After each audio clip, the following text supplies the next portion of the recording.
Go ahead.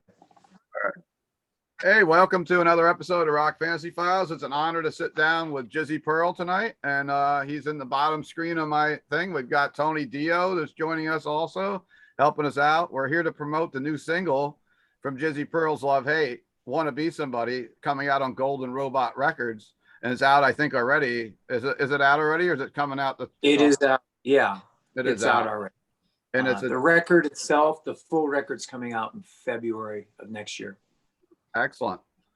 And let's see what else what about the full album? Do you have a name for it yet? Yeah, it's called Hell California. Okay.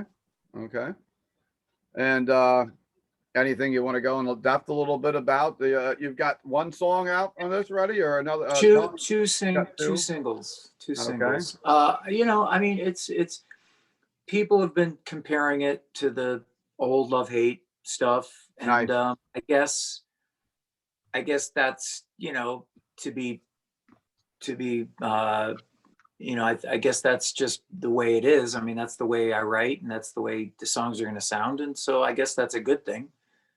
Yeah, I sold a ton of that record when it came out in my record shop, the debut record, Blackout in the Red Room, and revisited it earlier today and listened to it, and just brought me back to that whole time of that time period. And I used to hang out with Brian Lima from Epic Records quite a bit, because you were on Epic, weren't you?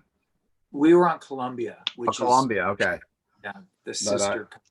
I remember something going on where it was a hookup, and I don't know if I saw you guys in the city or something. I was hanging out with the Epic crew there. Maybe I had a little confused. Pandemic brain. It's been a while. So what other projects are you working on currently? I know you're in Quiet Riot, and you're also the vocalist for Quiet Riot also, correct?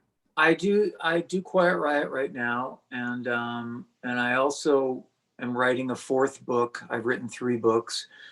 And I'm writing the 4th book, and people can get those books at jizzypearl.net, which is my website. And Okay.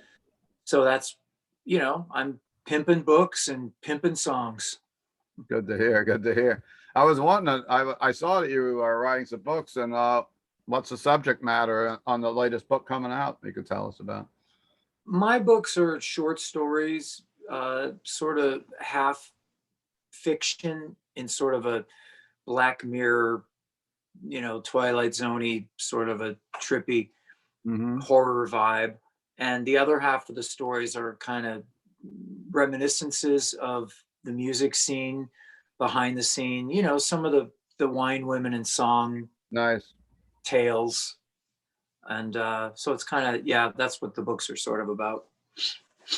Are you doing any live gigs currently with I've been touring. Yeah, I've been touring all summer with Quiet Riot. Literally every weekend we're out working. So I've been working. Good to hear. People are coming out to shows. Everything's running pretty smooth.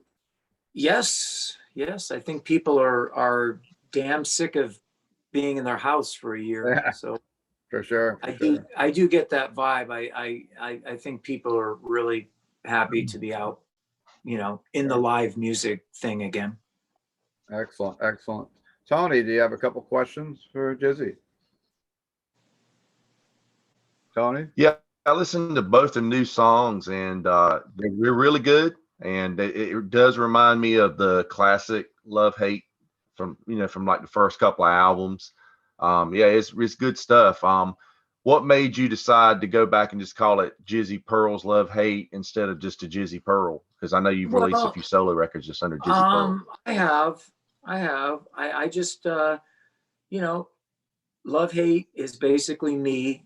The other guys are retired and don't play anymore. And so JIZZY PEARL'S LOVE HATE is kind of encapsulated, the fact that this is Love Hate. This is me. Excellent. Yeah. Tony? Yeah, that's good. So the other guys are like Skid and everybody's retired now, huh?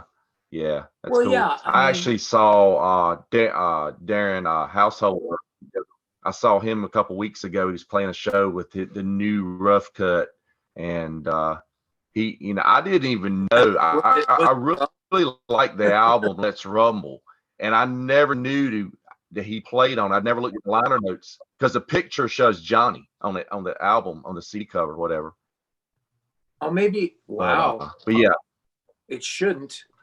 Maybe I guess it. You know what? Well, the one I have, Yeah, he came back. I've got the CD. This one, it's got a photo on the back or whatever here. Yeah, John didn't play on that record. That's when John left the band, and Darren played on that record. Yeah, so it should be Darren's picture. That's only fair.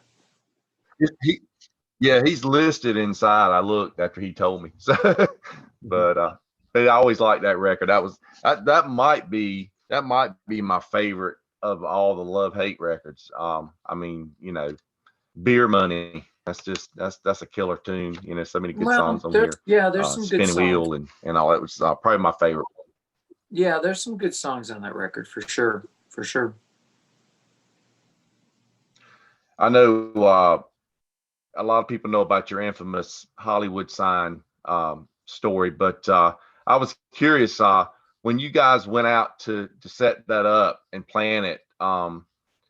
Who put the logistics together for that? Because I mean, those letters are 50 feet tall, probably, and you had to get the cross up there and all that. Did you guys go in like break of dawn or something and try to like set it all up, or how did it work?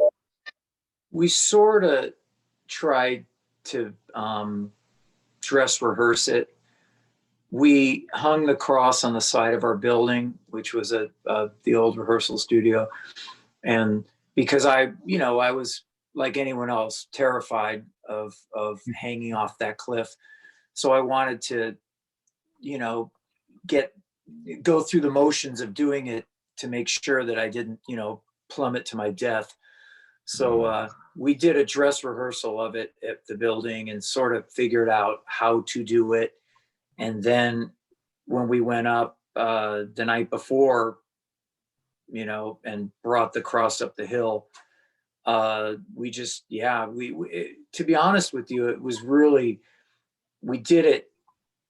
It was pretty dangerous. I mean, considering that we pulled it off and I didn't get injured, we were pretty lucky because it was sort of, Mickey. Yeah. I mean, who does that? There's no template for what we did. You know what I mean? So yeah, all safety was thrown out the window. Going back to the new record that you. Sorry. It's wild, man. At least it's documented. You can find it on YouTube if anybody wants to see what it's all about. Just look up Jizzy Pearl Hollywood sign, and you'll find the news report. And it's really good little compilation of some news reports. Excellent. That's been put together for it. It's pretty neat. But I did want to go back and ask you about this new record. Did you have any guest players on it? Anybody we would know? Well, Darren played on it. Your boy, Darren played on it, and I had Stevie and Christian, I have a UK band that I play with when I go over there. I don't bring US players over. I actually have another whole band of UK guys, and so they played on it, and the rest was me. So it was, sort of homemade. Cool. Yeah, I've seen you front. I saw you in Love Hate several times, and I've seen you in Rat, and I saw you in LA Guns. I really liked the Shrinking Violet record. I thought it was really good. LA Guns record had some good songs on that. That was a cool record. Yeah. Okay. And I saw you in Quiet Riot a couple years ago as well. So Rudy Sarzo's coming back to Quiet Riot, I heard as well. He is back. Yeah. I guess I saw you guys just did a show. I thought that you guys did a show and Chuck was still playing. That's why I was wondering. Yeah, Rudy's back. Chuck, we have to make it logistically. Rudy plays with the Guess Who, and he has some commitments with them to finish before he can start playing with us. But it's happening. Cool. You guys working on some new music with Quiet Riot also, or? We are. There's new music, and we're working on it. And just trying to stay busy. Yeah, it's excellent, excellent. Tony, any other questions? Jizzy, did you grow up in Southern California? Pretty much. Pretty much. Most of my, adolescence, and then moved to downtown LA with the Love Hate guys and lived there for a few years. And then we got the record deal and actually had money. So I lived in a penthouse apartment, in the Hollywood Hills like a fucking idiot, and just, throwing lighting my cigars with dollar bills. You know how that goes. And yeah, it was all good. Living the good life there. Fuck yeah. Yeah, yeah. Yeah.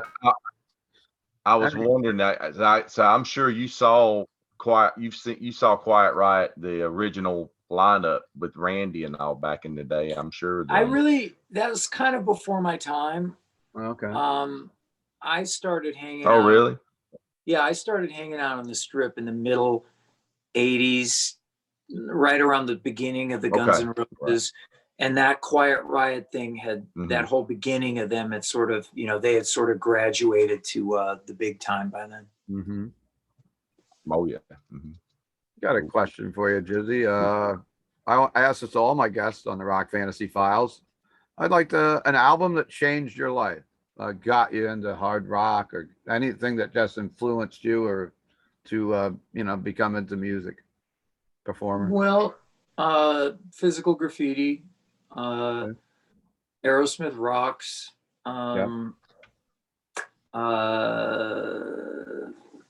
Who, Quadrophenia, Nice. Pink Floyd, so many, but yeah, the Led Zeppelin, definitely. Black Sabbath, Sold Our Soul for Rock and Roll. That's an amazing record. So yeah, all the standards for any stoner kid growing up in the Valley in Los Angeles.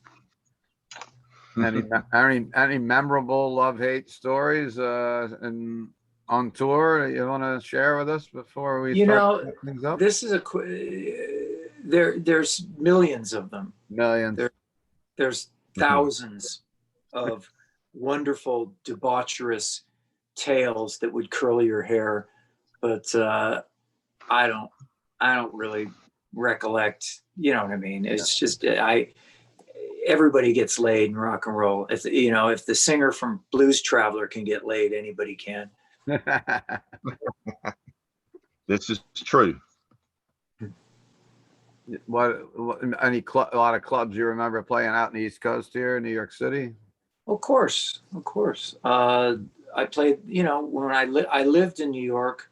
I thought you doing did. my Wasted in America record, and we had a loft in the Village, and Limelight, of course, Rap Bar. We were there every night. Yeah. The Cat Club was there. All sorts of places in Jersey. Sure. Hammerjack. There's 100 places that were just killer. I think me and you have crossed paths in the back, but and I just can't place where it was now, but I'm sure we did back in those city days because I was down there all the time. Yeah, it was good times. It was a real cool rock scene, and I don't know if it's like that anymore. Probably not. It's more organic wine bars, but back then it was pretty fucking rock. It died off for a while. It's come back recently. Of course, now with the pandemic, who knows? But we had the Irving Plaza still, and that's a cool place. That's a cool place. Irving's been there forever, and the Gramercy, which I don't think was around back then. But it's always changing in the city, like anywhere else. Tony, you got any more questions or anything you'd like to add? That about wraps it up, really. Yeah. Okay. Just looking forward to the new stuff, man. Looking forward to the new album next year, man. I'll definitely be getting it. Yeah, the record. Love the two new songs. Coming out on Golden Robot Records, Australian label, February 2022. And go to jizzypearl.net if you want to check out my books. They're quite wonderful. Excellent. and people should check them out. Definitely. We'll put Cool. all the links in the video too, if you want to check out any of his website or anything else. And it's been a pleasure to have you on the Rock Fantasy Files, Jizzy, and stay safe Thank out you. there and keep rocking. All right, brother. Okay, thank you guys. Hope to run across you. Thank you, man. See you in person one of these days. All right. Cool.